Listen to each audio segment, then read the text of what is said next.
Hello and welcome. If you're watching this video, you've made it through the week, and yes, it's Friday. Finally, the weekend's arrived. I have a big weekend next weekend, guys, so I'll be getting a lot up.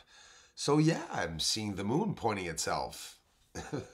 It's not very wide, but I don't care how small it is. If I can get a chance, even a small moon, I'll get back out until we get that full moon again. Mare Serenitatis. Bessel crater inside of here, the Mare. It's not a crater we see very often.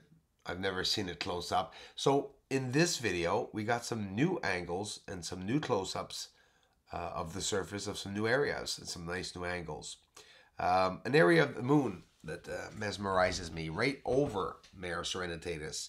There are crater-like, well, they're called craters, but I'm sorry, I don't think they are. They're very symmetrical, and the walls around them are symmetrical, and we will go in to see them in some nice close-up details. This was April footage, and please enjoy. So yeah, I'm going to get some music up for you guys, and I'm going to shut on up and let you guys enjoy the beginning of a Friday. Not to throb your heads with my nagging voice about the moon being inhabited. I say it all the time. The most beautiful part for me is that the moon is inhabited or actively visited, either way. So enjoy the music, and thanks for the support, the comments, the contributions, and thanks for sharing the videos, guys.